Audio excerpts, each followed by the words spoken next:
ضلع فتح نگر کا سرکاری اسپتال شہر سے ذرا ہٹ کر واقع تھا۔ یہ اسپتال بہت پرانا تھا، اتنا پرانا کہ اس کی دیواروں پر وقت نے اپنے نشانات چھوڑ دیے تھے۔ پیلی پڑی دیواریں، جگہ جگہ سے اکھڑا ہوا پلستر اور لمبی لمبی راہداریوں میں گونجتی خاموشی۔ دن میں یہ اسپتال عام لگتا تھا، مریض، ڈاکٹر، نرسز، شور، آوازیں۔ لیکن رات ہوتے ہی یہ جگہ بدل جاتی تھی، خاص طور پر اسپتال کی پچھلی راہداری، جسے لوگ اندھیری راہداری کہتے تھے۔ یہ راہداری مردہ خانے کو جاتی تھی اور وہاں ایک دروازہ تھا، دروازہ نمبر 7۔ کوئی نہیں جانتا تھا کہ اسے نمبر 7 کیوں کہا جاتا ہے، بس اتنا معلوم تھا کہ وہ دروازہ ہمیشہ بند رہتا تھا۔ ڈاکٹر حنا فاروق اس اسپتال میں نئی تعیناتی ہوئی تھی۔ عمر کوئی 29 برس تھی، پراعتماد اور خلقت پسند اور ذہین تھی۔ وہ نہ تو وہم پر یقین رکھتی تھی اور نہ ہی بھوت پریت پر۔ اس کا ماننا تھا جو سمجھ میں آئے نہ آئے وہ خوف نہیں، بس لا علمی ہوتی ہے۔ پہلے ہی دن اس کی ملاقات نرس سلمیٰ سے ہوئی، جو پچھلے 15 سالوں سے نائٹ ڈیوٹی کر رہی تھی۔ سلمیٰ نے آہستہ آواز میں کہا، ڈاکٹر صاحبہ، رات کی ڈیوٹی میں اندھیری راہداری میں اکیلے مت جایا کیجیے گا۔ حنا مسکرائی، کیوں، وہاں کوئی خاص مشین رکھی ہے کیا؟ سلمیٰ نے نظریں چرا لی، بس پڑائی جگہ ہے۔ چند دن سب معمول کے مطابق چلتا رہا، پھر ایک رات آئی، ایمرجنسی کیس آیا۔ ایک لاوارث لاش کو جسے مردہ خانے منتقل کرنا تھا، اس روز وارڈ بوائے نہیں آیا تھا۔ حنا نے خود ہی فائل اٹھائی اور لاش کے ساتھ چل پڑی۔ اندھیری راہداری میں قدم رکھتے ہی اسے عجیب سی ٹھنڈک محسوس ہوئی۔ لائٹ جل رہی تھی مگر روشنی جیسے ادھوری تھی۔ اس نے محسوس کیا کہ اس کے پیچھے کسی کے قدموں کی آواز ہے، مگر وہاں کوئی نہیں تھا۔ دل نے کہا وہیں پرانا خیال ہے، اور وہ آگے بڑھ گئی۔ دروازہ نمبر 7 کے پاس پہنچ کر اس کی نظر خود بخود اس پر جا ٹھہری۔ دروازے پر ناخنوں کے نشانات تھے، جیسے کوئی اندر سے نکلنے کی کوشش کر رہا ہو۔ اگلے دن حنا نے اسپتال کے ریکارڈ روم کا رخ کیا۔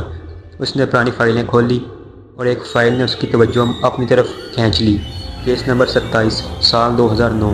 ایک نرس، نام نازیہ بیگم، عمر 24 سال، ڈیوٹی نائٹ شفٹ۔ ڈیوٹی کے دوران لاپتہ ہونے والی لاش کبھی نہیں ملی، یہ ساتھ نوٹ بھی لکھا ہوا تھا۔ حنا کے ہاتھ کانپ گئے۔ اسی فائل میں ایک تصویر تھی، اندھیری راہداری کی، اور پیچھے دروازہ 7 نمبر۔ وہ آواز۔ اگلی نائٹ ڈیوٹی میں حنا جان بوجھ کر راہداری کی طرف گئی اور دروازہ نمبر 7 کے سامنے کھڑے ہو کر اس نے کان لگائے۔ پہلے خاموشی، پھر ایک مدھم سی آواز آئی، ڈاکٹر، ڈاکٹر، دروازہ کھولیے۔ حنا کے قدم جیسے زمین میں جم کر رہ گئے ہوں۔ میں اندر ہوں، یہ آوازیں روتی ہوئی تھیں۔ حنا سیدھی اسپتال کے سپرنٹینڈنٹ کے پاس گئی۔ کافی دیر خاموشی کے بعد بوڑھے سپرنٹینڈنٹ نے کہا، ہم نے غلطی کی تھی ڈاکٹر۔ اس نے بتایا کہ سال 2009 میں نازیہ نے ایک سینئر ڈاکٹر کے خلاف شکایت کی تھی۔ چند دن بعد وہ نائٹ ڈیوٹی میں غائب ہو گئی۔ کیس دبا دیا گیا، دروازہ نمبر 7 بند کر دیا گیا اور سب نے خاموشی کو ترجیح دی۔ حنا نے فیصلہ کر لیا کہ وہ اس رات دروازہ کھولے گی۔ آدھی رات تھی، اسپتال ساکت تھا۔ دروازہ نمبر 7 کے سامنے کھڑے ہو کر اس نے کانپتے ہاتھوں سے کنڈی کھولی۔ دروازہ کھلکھلاتا ہوا کھلا۔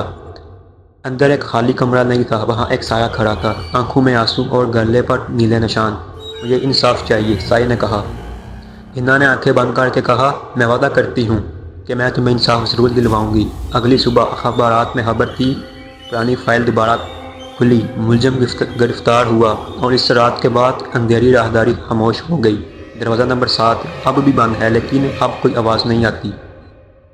کچھ جگہیں تب تک خاموش نہیں ہوتی جب تک سچ سامنے نہ آ جائے، اور کچھ روحیں تب تک آزاد نہیں ہوتی جب تک انہیں انصاف نہ ملے۔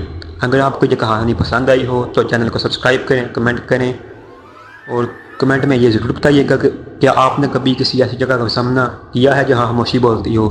تھینکس فار واچنگ، ملتے ہیں اگلی ویڈیو میں، تب تک کے لیے اللہ حافظ۔